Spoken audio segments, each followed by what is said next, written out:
मनुष्य जीवन की सार्थकता है कि हमारी अंतिम श्वास भगवान के चिंतन में छूटे।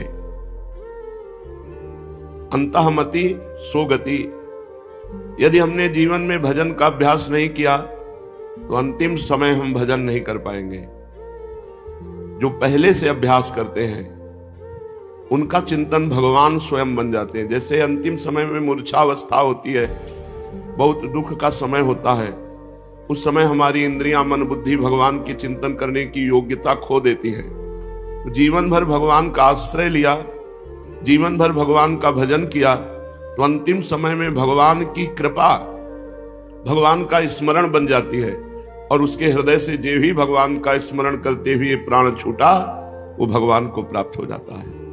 ये संसार बड़ा दुखमय है।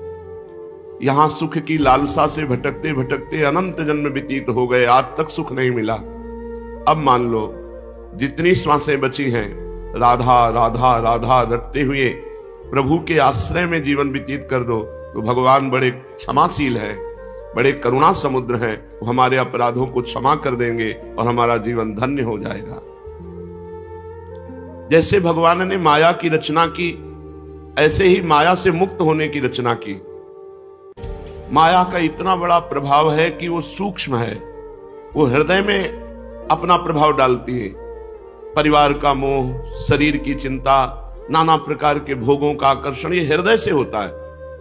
और मुक्त करने के लिए भगवान ने अपनी पुरियां, अपने धाम की रचना कर दी। यदि आप निरंतर भजन नहीं कर सकते, आप विषयों का त्याग नहीं कर सकते, आप योग को धारण नहीं कर सकते, तो आप धाम में आके पड़ रहो। वृंदावन धाम का वास स्वीकार कर लो। धाम अपनी कृपा से आपको परम पद की प्राप्ति करा देगा। जैसे काशी में कोई मरता है तो उसे भगवान शंकर तारक मंत्र देकर उद्धार कर देते हैं। ऐसे वृंदावन में जब कोई मरता है तो श्री जी की सखियां, वृंदा सखी यहाँ की अधिष्ठात्र देवी हैं, वो उसके कान में राधा नाम सुनाकर परम पद प्रदान करा देती है। इसलिए चाहे जैसे हो, हमें चाहिए कि अब हमारा ये जन्म व्यर्थ न जाने पावे। यदि हम धामवासी नहीं बन पा रहे हैं तो हम धाम का भरोसा करके राधा राधा नाम रखते हुए जहां भी रहें भगवान के होके रहें। पाप कर्म न करें, किसी को दुख न दें, छल कपट से दूर रहें। निर्मल मन जन सो मोहि पावा, मोहि कपट छल छिद्र न भावा। भगवान कह रहे मुझे कपट, छल, दूसरों के द्वेष भाव, दोष देख, ये सब अच्छा नहीं लगता। तो खूब नाम जप करो, भगवद आश्रित रहो। और कहीं धाम का वास मिल गया है तो नियम ले लो कि प्राण जब तक नहीं निकल जाएंगे तब तक हम कठोर व्रत लेते हैं कि धाम को नहीं छोड़ेंगे। बस इसी जन्म में तुम्हें भगवत प्राप्ति हो जाएगी। अंदर से माया प्रभाव डालती है, परिवार का मोह सताता है। भले वो गाली देते हो, भले वो आपको मारते पीटते हो, लेकिन आपका मन उन्हीं के प्रति आकर्षित होगा। ये माया है। कोई बुद्धिमान पुरुष अपने अंतिम अवस्था का विचार करके, अपने परिवार के मोह का त्याग करके, सब ममता बटोर करके भगवान के चरणों में समर्पित कर देता है, वो मुक्त हो जाता है। बस यही कठिनता है। जननी जनक बंधु सुत दारा, तन धन धाम सुहृद परिवारा, सबकी ममता ताग बटोरी, मम पद मन ही बांध बर डोरी। ये सबसे कठिन काम है। सबसे प्यार, स्नेह, ममता समेट कर एकमात्र भगवान के चरणों में लगा दे, हर समय नाम जप करे, भगवान के आश्रित पड़ा है, मुक्त हो गया। पक्का विश्वास करो, जिसकी जिह्वा में नाम चल रहा है वो निश्चित भगवान को प्राप्त होता है। अब श्रीपाद वृंदावन धाम की रहनी, वृंदावन धाम में रहने वालों की निष्ठा का वर्णन करते हैं। किम्नो भूपैः किम्नु देवादिभिर्वा, स्वाप्नैश्वर्योत्फुल्लितैः किंच मुक्तैः, शून्यालंबैर्वैष्णवैर्वापि किम्नः, श्रीमद्वृंदाकाननैकांत भाजाम। जब हम वृंदावन वास कर रहे हैं तो हमें धनी पुरुषों की चाटुकारिता से क्या मतलब है? चाहे वो राजा हो, चाहे जमींदार हो, चाहे जितना धनी हो। जब हम वृंदावन बिहारी जी की शरण में हो गए तो धनियों के पीछे डोलने का, धनियों के आगे हाथ फैलाना, धनियों की चाटुकारिता करना, ये ठीक नहीं है। श्रीपाद प्रबोधानंद जी महाराज कह रहे हैं भरोसा भगवान का रखे, मनुष्य का नहीं। सब भिखारी हैं, दाता तो एक भगवान है। सब परेशान हैं, परेशानी मुक्त कराने वाले तो एकमात्र भगवान हैं। इसलिए जब आपने भगवान के धाम का भरोसा कर लिया तो चिंता मत करो, सब कामनाएं पूर्ण हो जाएंगी।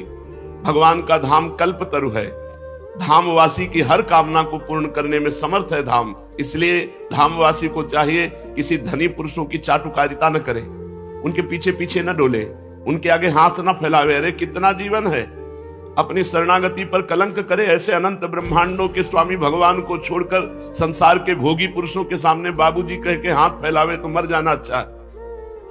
मंगिबो भलो न बाप सो जो प्रभु राखे टेक। अगर भगवान का भरोसा है तो किसी से मांगने की जरूरत नहीं। अन मांगे आगे आवे गो, जो पल लागे पल को। जैसे पलकें स्वयं गिरती हैं, ऐसे तुम्हारे आगे धन स्वयं आएगा यदि तुम भगवान के भरोसे में हो। और सांसारिक भरोसे में हो तो भटकना पड़ेगा। इसलिए कह रहे किम नो भूपई, मुझे इन बड़े बड़े धनी पुरुषों की चाटुकारिता की जरूरत नहीं। हमने वृंदावन धाम का भरोसा कर लिया। तो बहुत अपमान सहना पड़ता है जब धन की लालसा से किसी धनी पुरुषों की चाटुकारिता करे। हृदय में सूल की तरह चुभने वाली चेष्टाएं सामने से होती है। इसलिए एकमात्र भगवान का भरोसा रखे। देवादिभिर्वाना, मुझे इन देवताओं से भी कोई तात्पर्य नहीं, क्योंकि देवता भी एक दुकान की तरह है। हमारे पुण्यों का फल दे सकते हैं, इसके आगे नहीं देवता दे सकते। उदार तो भगवान है, जो चाहे वो कर सकते हैं। देवता नहीं कर सकते कि जो चाहे वो कर दे।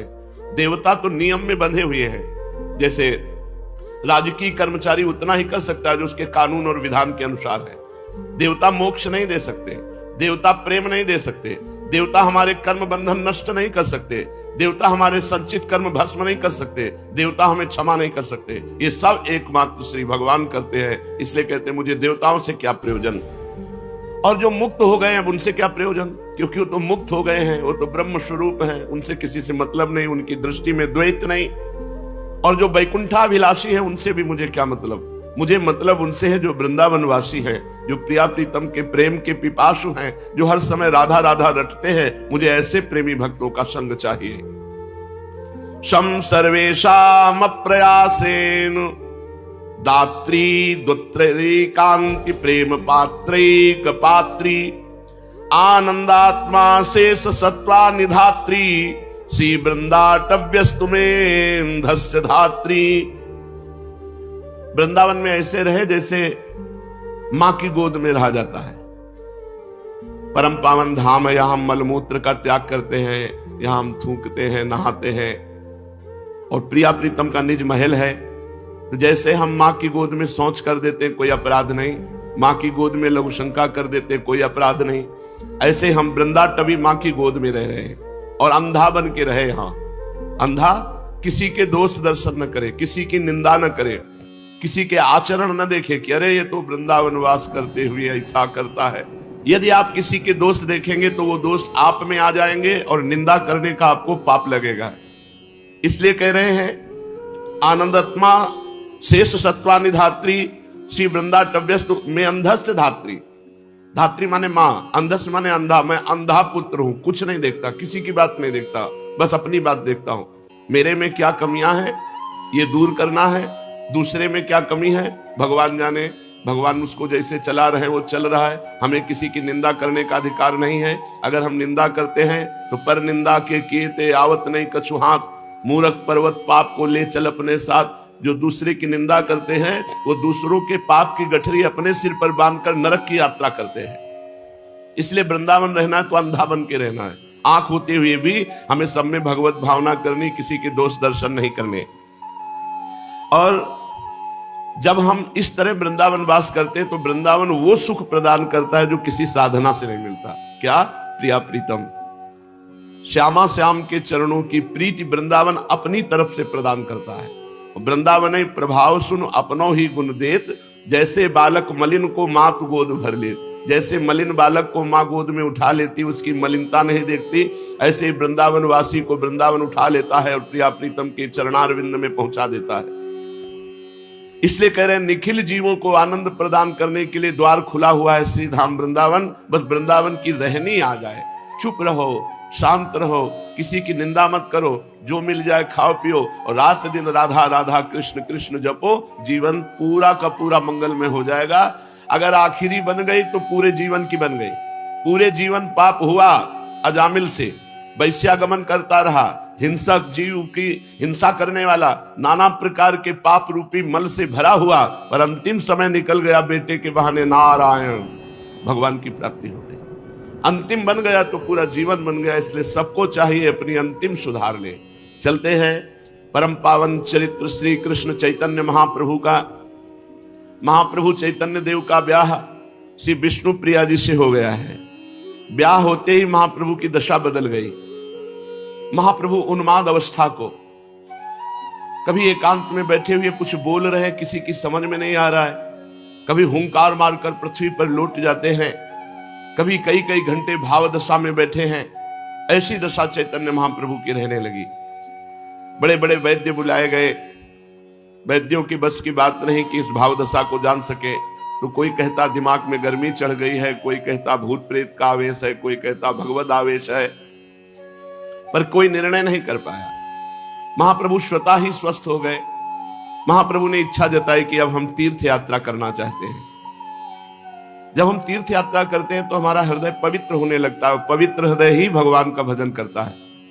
पवित्रता जब अंदर प्रवेश करेगी तो आपके अंदर खुद दोषों के त्याग की बात आ जाएगी। एक भगत जी रोज पेपर पढ़ते हैं और जब वृंदावन आए खुद उन्होंने कह दिया कि मुझे अब पेपर नहीं पढ़ना। जीवन भर हो गया नियम पूर्वक पढ़ते हुए, बोले अब मुझे नहीं पढ़ना। जब वृंदावन आया हूं तो मुझे भगवान का भजन करना है, भगवान की बातें पढ़। क्या हुआ? इतनी बड़ी आसक्ति पेपर की होती है कि लोग सुबह से इंतजार करते हैं जैसे भगवान के दर्शन का इंतजार। ऐसे वो इंतजार करते, पेपर आया बस पूरा उस संसार में क्या हो रहा है मोटी हेडिंग में तो एक बार पूरा पढ़ जाए, और वो पूरा जीवन पढ़ते रहे। छोटी छोटी बातों को अपने लोग देखते हैं, धाम का प्रभाव क्यों? उनका नहीं। ये सब क्या है? ये भगवान की कृपा है। ये भगवान की कृपा से जब हम धाम में आए तो धाम पवित्रता इतनी प्रदान करता है कि धीरे धीरे सारे दोष, दुर्गुण, ममता ये सब नष्ट होती चली जाती है और जीव अनंत जन्मों से बिछड़ा हुआ भगवान को प्राप्त कर लेता है। आश्विन शुक्ला दशमी का दिवस है। आज ही के दिन भगवान श्री रामचंद्र जी ने लंका पर विजय प्राप्त करने के लिए चढ़ाई की थी। घर घर आनंद मनाया जा रहा है। आज के ही दिन वर्षा काल की परिसमाप्ति समझी जाती है। व्यापारी आज के ही दिन वाणिज्य के निमित्त विदेशों की यात्रा करते हैं। राजागण आज के ही दिन दूसरे देशों को दिग्विजय करने के निमित्त अपनी अपनी सेनाओं को सजाकर राज्य सीमा से बाहर होते हैं। 4 महीने एक ही स्थान पर रहने वाले परिव्राजक सन्यासी जन आज के ही दिन फिर से भ्रमण करना आरंभ कर देते हैं। तीर्थ यात्रा करने वाले भी आज के ही दिन यात्रा के लिए प्रस्थान करते हैं। अब की नवद्वीप में बहुत से यात्रा गया धाम की करने जा रहे थे, तो गौरांग महाप्रभु के मौसा पंडित चंद्रशेखर भी गया धाम को जाना चाहते थे। उन्होंने अपनी इच्छा निमाई को जताई। सुनते ही निमाई बड़ी प्रसन्नता प्रकट की और सची माता की आज्ञा लेकर चैतन्य महाप्रभु भी अपने स्नेही छात्रों के साथ गया जी की यात्रा का निश्चय किया। सब सामान जुटाकर अन्य लोगों को साथ लेकर ये गया धाम के लिए चल पड़े। इस प्रकार ये अपने सभी साथियों के साथ आनंद मनाते और प्रेम में श्री कृष्ण कीर्तन करते हुए मंदार नामक स्थान पर पहुंचे। इन स्थान में पहुंचकर इन्हें बड़े जोर से बुखार आ गया। इनके साथी इनकी ऐसी दशा देखकर बहुत अधिक चिंतित हुए, भांति भांति के उपचार करने लगे, किंतु इन्हें किसी प्रकार भी लाभ नहीं हुआ। अंत में इन्होंने अपनी औषधि अपने आप ही बताई। इन्होंने कहा मेरी व्याधि इन प्राकृतिक औषधियों से नहीं जाएगी, यह रोग तो असाध्य है, एकमात्र इसकी औषधि है भगवान की कृपा। भगवान की प्रसन्नता से ही यह रोग जाएगा। यदि भजन करने वाले वैष्णवों की पूजा की जाए तो भगवान की कृपा प्राप्त हो जाती है। जो ब्रह्म ऋषि जन है, जो वैष्णव जन है, यदि इनकी चरण सेवा हो तो भगवान प्रसन्न हो जाते हो। भगवान प्रसन्न हो जाए तो सब रोग दोष मिट जाते हैं। भगवान ने स्वयं कहा है कि अग्नि और ब्राह्मण ये मेरे 2 मुख हैं। नाहम तथाग्नि यजमान वीर विताने अच्युतो घृतप लुत मदन दुतभुंक्त मुखेन। अग्नि में खूब आहुति देने से मैं उतना प्रसन्न नहीं होता जितना बढ़िया खीर और घी टपटपाता हुआ हलवा ब्रह्म ऋषि और वैष्णव जन को पवाया जाए तो मैं जितना प्रसन्न होता हूं उतना अग्नि में आहुति देने से नहीं प्रसन्न होता। तो चैतन्य महाप्रभु ने कहा कि अगर यहाँ के वैष्णव और ब्राह्मणों की पूजा की जाए, उनकी चरण रज हमारे शरीर पर लगाई जाए तो हमारा रोग दूर हो जाए। महापुरुष वही आचरण करवाते हैं जिनसे जगत का मंगल होता है। एक विद्यार्थी ने प्रश्न किया, गुरुजी, जो ब्राह्मण नहीं है, केवल ब्रह्म बंधु है, अर्थात केवल ब्राह्मण कुल में जन्मा है और ब्राह्मणों के आचरण नहीं करता, संध्या गायत्री शास्त्र की मर्यादा के अनुसार वो ब्राह्मणत्व तो नहीं धारण करता, तो क्या उनका भी इतना ही आदर है जितना आप कहते हैं कि वैष्णव और ब्राह्मणों की चरण रज मिल जाए तो हमारा शरीर निरोग हो जाए? हम तो समझते हैं जो ब्राह्मण कुल में जन्मे हैं और ब्राह्मणों का आचरण नहीं करते तो वो काठ के हाथी है, उनमें ब्राह्मणत्व ही नहीं है। जैसे काठ के हाथी से हाथी पने का कोई काम नहीं चलने का, उसी प्रकार जो धर्म कर्महीन ब्राह्मण है वो नाम मात्र का ब्राह्मण है, वो आदर का पात्र नहीं हो सकता। थोड़ी देर चैतन्य महाप्रभु चुप रहे और कहा, एक प्रकार से तुम्हारा कथन ठीक है, जो अपने धर्म कर्म से रहित है वो तो दूध ना देने वाली बंध्या गौ के समान है, उससे सांसारिक स्वार्थ कोई सद नहीं सकता। फिर भी जो काम हम भाव से करते हैं उसमें लाभ मिलता है। जैसे वो कर्म धर्म नहीं जानता, लेकिन हम भाव से पूज रहे हैं कि ये ब्राह्मण है, ये वैष्णव है, तो हमको हमारे पूजन का लाभ मिलेगा क्योंकि हमने उस पर भाव किया। वो धर्म कर्महीन है तो वो भोगेगा, हमने भाव किया तो हमारा मंगल हो जाएगा। जो श्रद्धा के साथ शास्त्रों की आज्ञा के अनुसार अपने को ही सुधारने का सदा प्रयत्न करते हैं, उनको चाहिए कि ऐसी बातें न करें, दूसरे में दोष दर्शन न करें। संसार में कोई ऐसा नहीं जिसमें गुण दोष ना हो। जड़ चेतन गुण दोष में विश्व कीन करतार, संत हंस गुण गाहे पे परिहरिवार विकार। सब गुण दोष में संसार है। क्या करे? जैसे दूध और पानी मिला के रख दे तो हंस दूध पी लेगा, पानी छोड़ देगा। ऐसे ही जो संत स्वभाव के लोग हैं वो दूसरों के गुण ग्रहण करते हैं, दोष दर्शन नहीं। इसलिए अपनी बुद्धि को संकुचित बनाकर, जैसे हम गाय दूध दे या न दे, हम उसकी सेवा करते हैं गौ माता मानकर, ऐसे ही ब्राह्मण अपने कर्म से भ्रष्ट है वो जाने, हम उसे ब्राह्मण मानकर सम्मान करते हैं, हम उसे वैष्णव मानकर सम्मान करते हैं। वो जो करेगा वो खुद भोगेगा, हम जो भाव कर रहे हैं उसमें हमारा मंगल हो जाएगा। सर्वश्रेष्ठ भाव अपने को सुधारना है, सामने वाले के गुण दोष देखने नहीं है। उत्तम बातें सुनो तात माया कृत गुण और दोष अनेक, गुण या उभय न देखी देखी स्वविवेक। किसी के गुण दोष न देखे, सब में भगवान को देख करके उपासना करे तो मंगल हो जाए। देखो भगवान ने स्वयं ब्राह्मणों का कितना आदर किया। भृगु जी महाराज भगवान की छाती में जाके लात मारा, ब्रह्म ऋषि हैं, तो भगवान गुस्सा नहीं हुए, भृगु जी के चरण पकड़ लिए और दबाने लगे, बोले अतीव कोमलौ तात चरणौ ते महामुने। हे महामुनि, आपके चरण तो बहुत कोमल है, हमारी छाती तो बहुत कठोर, कहीं आपके चरणों में चोट तो नहीं लग गई? तो विचार करो, भगवान वहां साप भी दे सकते थे कि हमने तुम्हारा क्या बिगाड़ा, आकर छाती में लात मार दिया, लेकिन नहीं, वो ब्रह्म ऋषि हैं। अगर उन्होंने छाती में लात मारा तो भगवान ने हर अवतार तक में वो चरण चिन्ह धारण किया, भृगु चरण चिन्ह। हम भगवान के अंश हैं तो हमको यही चाहिए। अगर हमारे साथ कोई बुरा करे तो हम उसके साथ भला करें, बुरा न करें। करत जे अनसहन निंदक तिन्हों पे अनुग्रह कियो। ये बहुत ऊंचे साधक के भाव हैं, जो संसारी मान प्रतिष्ठा तथा धन विषय भोगों की इच्छा को सर्वथा त्याग कर एकमात्र भगवान की कृपा को ही अपने जीवन का चरम लक्ष्य समझकर सभी कार्यों को करते हैं, वही ये धारण कर सकते हैं, अन्यथा नहीं। जो पुरुष वासुदेव बुद्धि रखकर सामने से वैष्णव या ब्राह्मण गाली दे रहा है, हम उसमें भगवान की बुद्धि करें। अपने मुख से हम उसको कठोर वचन ना बोले, वो हमको कठोर वचन बोल रहा है। यदि ऐसा व्यवहार किया तो भगवान को आप प्रसन्न कर लेंगे, और अगर उल्टा व्यवहार किया तो फिर भगवान को प्रसन्न करना है तो वैष्णव जन के सामने झुक के रहो।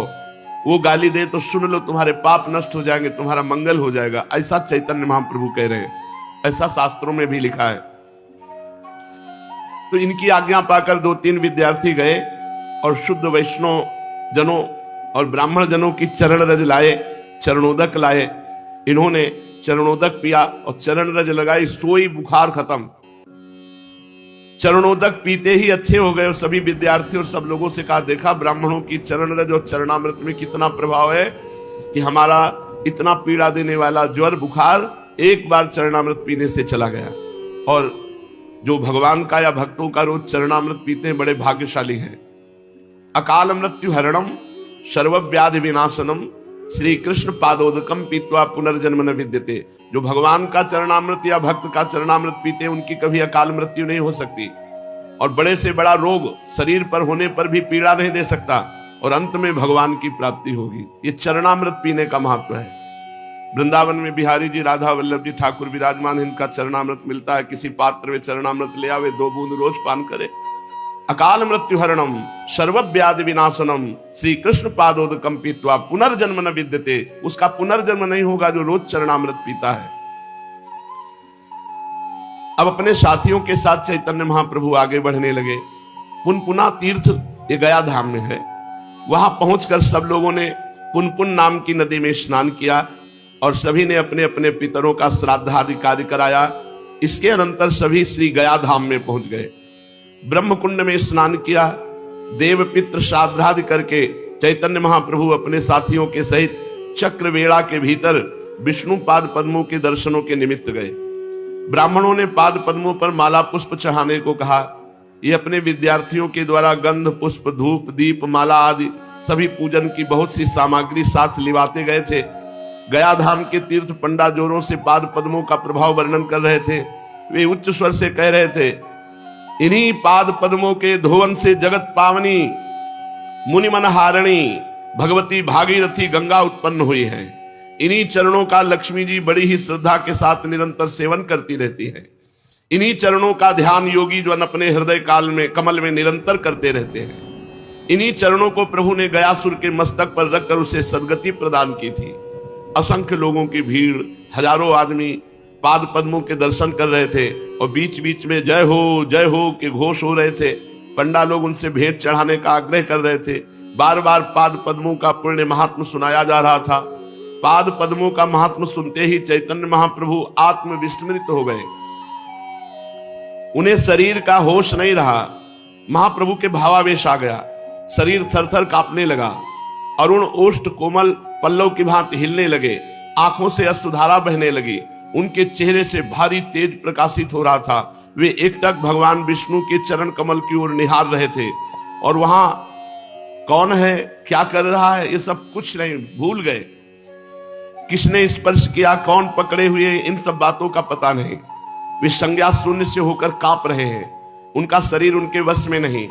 वे मूर्छित होकर गिरने वाले ही थे कि इसी बीच में एक सभा को चीरते हुए तेजस्वी सन्यासी आए और उनको पकड़ लिया, गिरने से बचा लिया। फिर उनके साथियों ने संभाला, भीड़ से हटाकर बाहर ले गए। बाहर पहुंचकर कुछ कुछ होश आया। वे निद्रा से उठे हुए मनुष्य की भांति चारों ओर आंख उठा उठा कर देखने लगे। सहसा उनकी दृष्टि एक तेजस्वी सन्यासी पर पड़ी जो गिरते हुए से पहले उन्होंने संभाला था। उन्हें देखकर चौंक उठे। उनके आनंद का वारा पार नहीं रहा। इन्होंने दौड़ करके सन्यासी जी के चरण कमल पकड़ लिए। अपनी आंखों से अश्रु विमोचन करते हुए सन्यासी ने इन्हें उठाकर गले से लगा लिया। इनके स्पर्श मात्र से सन्यासी महाशय बेहोश हो गए। दोनों ही शरीर सुधि से परे महापुरुष, दोनों को ही शरीर का होश नहीं। दोनों ही प्रेम में विभोर होकर अश्रु विमोचन कर रहे थे। यात्री इन दोनों के ऐसे अलौकिक प्रेम को देखकर आनंद सागर में गोते खाने लगे। बहुत से लोग एकत्रित हो गए। चारों ओर से लोगों की भीड़ लग गई। कुछ काल में सन्यासी जी को कुछ कुछ चेतना हुई। उन्होंने बड़े ही प्रेम से इनका हाथ पकड़कर एक ओर बिठाया और अत्यंत प्रेम पूर्ण वाणी से कहने लगे, निमाई पंडित, आज मेरा भाग्योदय हुआ जो सहसा तुम्हारा दर्शन हो गया। नवद्वीप में ही मेरा हृदय तुम्हारी ओर स्वाभाविक ही खिंचा सा जाता था। मुझसे लोग कहते निमाई पंडित कोरे पोथी के ही पंडित हैं, बड़े चंचल हैं, देवता तथा वैष्णवों की खिल्लियां उड़ाते हैं। आप उन्हें अपना श्री कृष्ण लीलामृत सुनाकर क्या लाभ उठावेंगे? कोई कोई तो यहां तक कहता, अजी ये पूरे नास्तिक हैं, वैष्णवों को छेड़ने में इन्हें मजा आता है। मैं उन सबकी बातें सुनता और चुप हो जाता। मेरा अंतःकरण इन बातों को कभी स्वीकार ही नहीं करता था। ये ईश्वरपुरी जी महाराज। मैं बार बार यही सोचता था, निमाई पंडित जैसे सरस, सरल, सहृदय और भावुक पुरुष भक्तिहीन कभी नहीं हो सकते। इनके मुख का तेज ही इनकी भावी शक्ति का परिचय दे रहा है।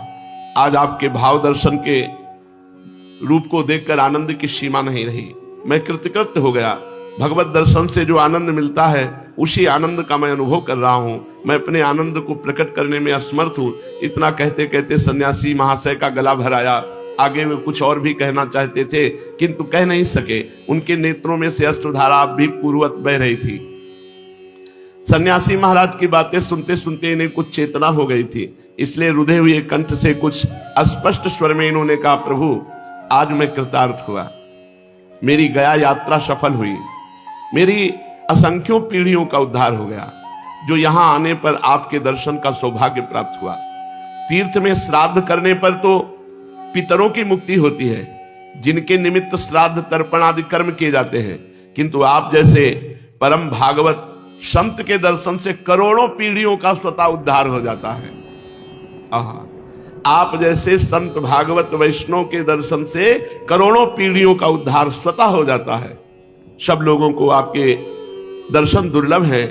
जिनका भाग्योदय होता है उन्हीं को आपके दर्शन होते हैं। ये कहते कहते इन्होंने फिर से सन्यासी महाशय के चरण पकड़ लिए। सन्यासी जी ने हठ पूर्वक अपने चरण छुड़ाए और इन्हें प्रेम वाक्यों से आश्वासन दिया। समझ गए होंगे कि सन्यासी महाशय कौन है। ये वे ही भक्ति बीज के अंकुरित करने वाले श्रीमन माधवेंद्र पुरी जी के सर्वप्रधान प्रिय शिष्य श्री ईश्वर पुरी जी हैं, जिन्हें अंतिम समय में गुरुदेव अपना संपूर्ण तेज प्रदान करके इस संसार से तिरोहित हो गए थे। नवद्वीप के प्रथम मिलन में ही ये निमाई पंडित के अलौकिक तेज और अद्वितीय रूप लावण्य पर मुग्ध होकर इन्हें एकटक देखते रह गए थे। इन्हें इस प्रकार भली भांति देखते रहने का सुअवसर प्राप्त हो सकेगा, इसलिए निमाई पंडित ने हंसकर कहा, आज हमारे घर ही भिक्षा कीजिएगा और दिन भर देखते रहिएगा। उनकी प्रार्थना पर ये सन्यासी जी उनके घर भिक्षा करने गए थे और कुछ काल तक अपने स्वसंपादित ग्रंथ श्री कृष्ण लीलामृत को भी उन्हें सुनाते रहे। तभी से पूरी महाशय के हृदय पटल पर इनकी प्रेममयी मनोहर मूर्ति खिंच गई थी। आज सहसा भेंट हो जाने पर दोनों ही आनंद में डूब गए और आनंद के उद्योग में उपर्युक्त बातें हुई। पूरी महाशय की आज्ञा लेकर निमाई पंडित अपने स्थान के लिए विदा हुए। जहां रुके हुए थे वहां पहुंचकर इन्होंने साथियों को संग लेकर गया के सभी मुख्य तीर्थों के दर्शन किए और वहां जाकर यथाविधि शास्त्रीय रीति के अनुसार श्राद्ध और पिंडदान आदि करके पितृ कर्म किए। अंत में भगवती फल्गु नदी में जाकर इन्होंने पितरों के लिए बालुका के पिंड दिए। फल्गु का प्रवाह गुप्त है, उसका जल नीचे ही नीचे बहता है, ऊपर से बालू ढकी रहती है। बालू को हटाकर जल निकाला जाता है और यात्री उससे स्नान संध्या आदि कृत्य करते हैं। प्रेत गया, राम गया, युधिष्ठिर गया, भीम गया, शिव गया आदि 16 गया में निमाई पंडित ने अपने साथियों के साथ जा जाकर पितरों के पिंड और श्राद्धादि कर्म किए। सब स्थानों में दर्शन तथा श्राद्ध करके ये अपने ठहरने के स्थान पर लौट आए। संसार में उन्हीं मनुष्यों का जीवन धारण करना सार्थक कहा जाता है जिनके हृदय पटल पर हर समय मुरली मनोहर मुकुंद की मंजुल मूर्ति नृत्य करती रहती हो, जिनके कान भगवान के मनोहर मुरली का भगवान की लीला कथा को श्रवण करते रहते हो, उनके कान धन्य हैं। जिनके नेत्र भगवान का दर्शन संत दर्शन करते हैं, उनके नेत्र धन्य हैं। जो मन भगवान के भयहारी चरणारविंद का निरंतर मधुराति मधुर मकरंद पान करता रहता, वो मन धन्य है। और जो तन भगवान की सेवा में, भगवान के धाम में, भगवान के लिए है, वो तन धन्य है। संपूर्ण संसार को अपनी पदरज से वो पावन बना देता है जो हर समय भगवान का भजन करता रहता है, जो हर समय भगवान का नाम जप करता है। उसकी वाणी में सामर्थ्य होती है। जो बोल दे तो जीवों का कल्याण हो जाए, वो देख ले तो जीवों का कल्याण हो जाए। सतरति सतरति सा लोकान तारयति, वो स्वयं तर जाता है, स्वयं तर जाता है, लोगों को तार देता है।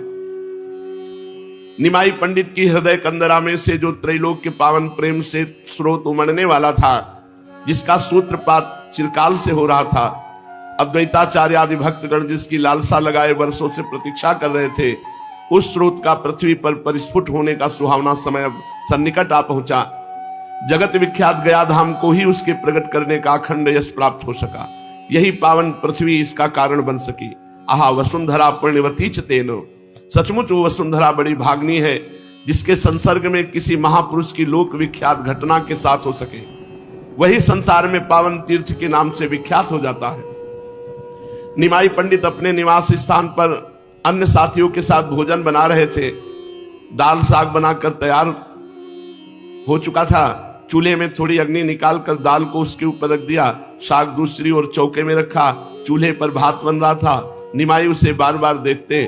चावल तैयार तो हो चुके थे किंतु उनमें थोड़ा सा जल और शेष था। उसे जलाने के लिए, उस भात को शुष्क बनाने के लिए चैतन्य महाप्रभु उसे ढक दिए।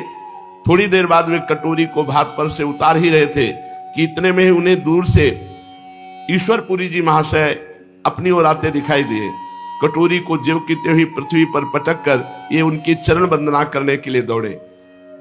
ईश्वरपुरी ने प्रेम पूर्वक इनका आलिंगन किया। हंसते हुए बोले, अपने स्थान से किसी शुभ मुहूर्त में चला जो ठीक तैयारी के समय, भोजन की तैयारी के समय आ पहुंचा। नम्रता के साथ चैतन्य महाप्रभु ने उत्तर दिया, जिस समय भाग्योदय होता है और पुण्य कर्मों का संस्कार जागृत होता है, उस समय आप जैसे संतों का दर्शन होता है, आप जैसे संतन के दर्शन करने का सौभाग्य होता है।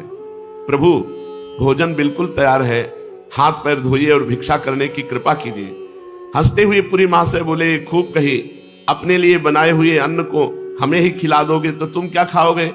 नम्रता के साथ नीची निगाह करके इन्होंने उत्तर दिया, अन्न तो आपका ही है, मैं तो केवल बनाने वाला पाचक मात्र हूं, आज्ञा होगी तो और बना दूंगा।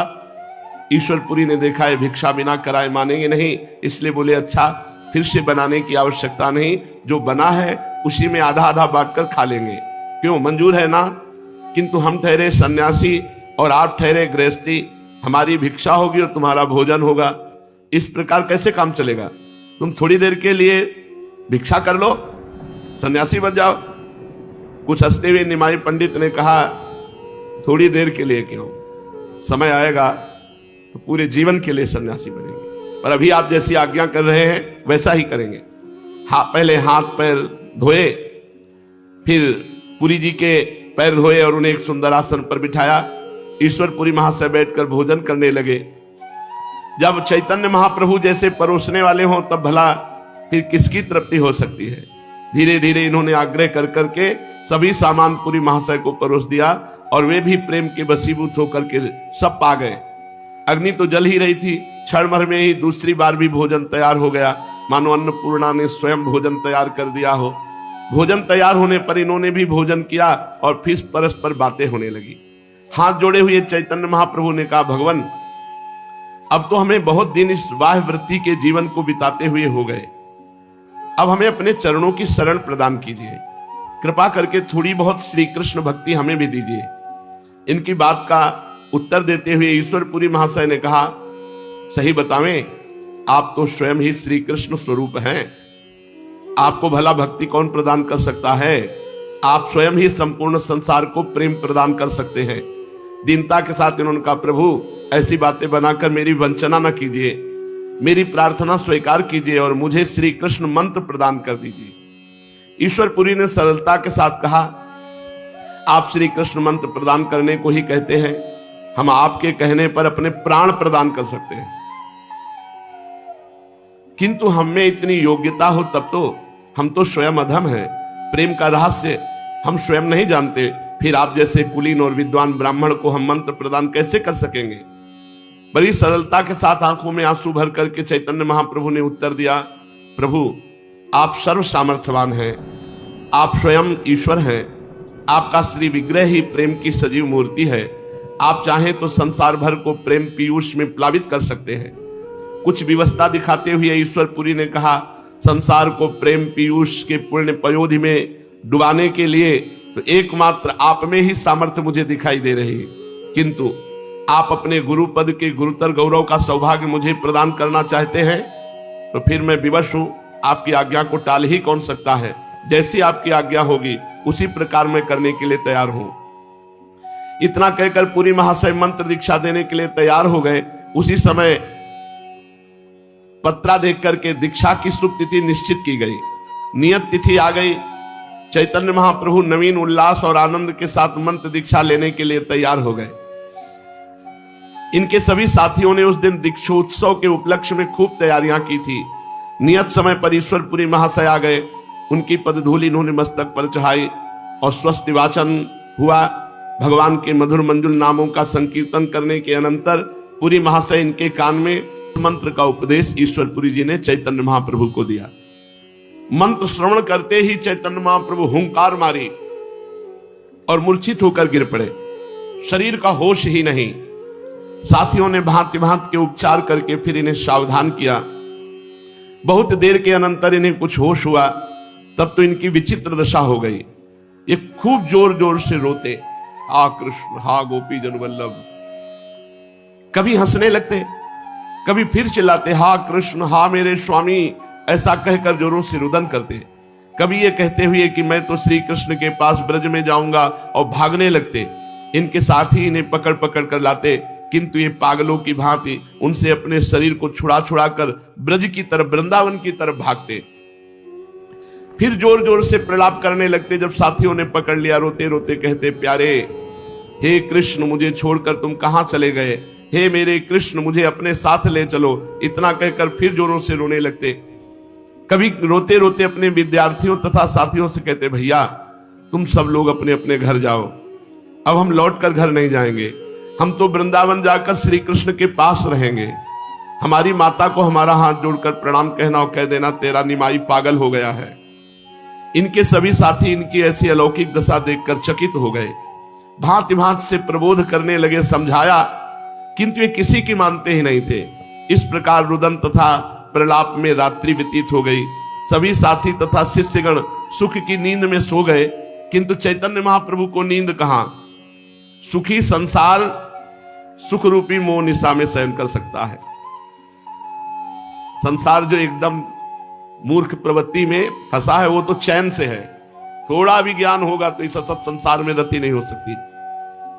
सुखिया सब संसार है, खावे और सोए, दुखिया दास कबीरा जागे और रोवे। जो प्रेमी जन है वो रात्रि में उनको चैन कहां है कि वो टांग पसार के सोवे। वो तो हा कृष्ण हा राधा पूरी रात भजन करते हुए व्यतीत होता है। सुखिया सब संसार है, खावे और सोए, दुखिया दास कबीरा जागे और रोए। अपने प्रभु को एकांत में प्रेमी जन पुकार पुकार कर समय व्यतीत करते हैं। जिनके हृदय में विरह की वेदना की तीव्र ज्वाला उठ रही है, उनके नयनों में नींद कहां। सबके सो जाने पर ये जल्दी से उठ खड़े हुए और रात्रि में ही रुदन करते हुए ब्रज की ओर दौड़ने लगे। इनके प्राण श्री कृष्ण से मिलने के लिए छटपटा रहे थे। इन्होंने साथी तथा शिष्यों की कुछ भी परवाह न की, घोर अंधकार में अकेले ही भागने लगे। थोड़ी दूर ही चले होंगे कि इनको एक वाणी सुनाई दी, अंतर्वाणी। मानो भगवान ने कहा, तुम्हारा ब्रज जाने का भी समय नहीं है, अभी तुम कुछ काल धैर्य धारण करो। अभी अपने सत्संग से नवद्वीप के भक्तों को आनंदित करके प्रेम दान करो। योग्य समय आने पर तुम ब्रज में जाना। आकाशवाणी का आदेश पाकर ये तुरंत लौट पड़े, अपने स्थान पर आ गए और आसन पर पड़ गए। प्रेम में पागल हुए उन मतवाले जनों की महिमा का क्या वर्णन करें। अगर स्वप्न में भी कभी ऐसे प्रेमी का दर्शन हो जाए तो जीवन बदल जाए। वे संसार में बड़भागी हैं जिन्हें ऐसे भक्तों के निरंतर सत्संग का सौभाग्य जिन्हें प्राप्त हो सका है। भक्तों का संग बड़ा दुर्लभ है। वास्तविक जो भगवान के भक्त हैं, प्रेमी जन हैं, ऐसे संतों का संग बड़ा दुर्लभ। सा महात्मा सुदुर्लभा। उनके भाग्य की तो भला सराहना कर ही कौन सकता है। इसीलिए तो महाभागवत विदुर जी ने भगवत दासों के दासों का दास बनने में ही अपने को कृतकृत्य माना। सचमुच भगवान के भक्तों का संग बड़ा ही मधुमय, आनंदमय, रसमय होता है। भगवान के भक्तों का क्षण भर का संग बहुत ऊंचाई पर चढ़ा देता है। इसीलिए कहा गया, तात स्वर्ग अपवर्ग सुख धरी तुलाए कंग, तूल न ताहि सकल मिली जो सुख लव सत्संग। एक क्षण में इतनी ऊंचाई पर चढ़ा देता है भक्तों का संग कि आप सोच नहीं सकते कि मेरे भाग्य क्या थे और क्या हो गए भक्तों के संग से। उनके दर्शन मात्र से, उनके मिलन मात्र से आनंद उमड़ने लगता है। चैतन्य महाप्रभु को मंत्र दीक्षा देकर श्री ईश्वरपुरी जी विचरण करने चले गए। शायद महाप्रभु से दोबारा नहीं मिले, क्योंकि जगत पूज्य प्रेमावतार लोक शिक्षा के निमित्त गुरु मानकर हमें प्रणाम करेंगे, ये हमारे लिए असहनीय होगा। इसलिए अब इस संसार में प्रकट रूप से नहीं रहना चाहिए। इसलिए वो उसी समय अंतर्ध्यान हो गए। फिर कहां रहे, कहां कब अंतर्ध्यान में कोई पता नहीं। उसी समय से उनके गुरु जी ईश्वरपुरी जी अंतर्ध्यान हो गए, मतलब पता ही नहीं चला कि ईश्वरपुरी जी कहां गए। इधर प्रातः काल चैतन्य महाप्रभु उठे, लोगों ने देखा उनके शरीर का सारा कपड़ा आंसुओं से भीगा हुआ था। वे क्षण भर के लिए भी रात्रि में नहीं सोए। रात भर हा कृष्ण मेरे प्यारे, ओ प्राणनाथ मुझे छोड़कर किधर चले गए, इसी प्रकार विरह युक्त वाक्यों के द्वारा रुदन करते रहे।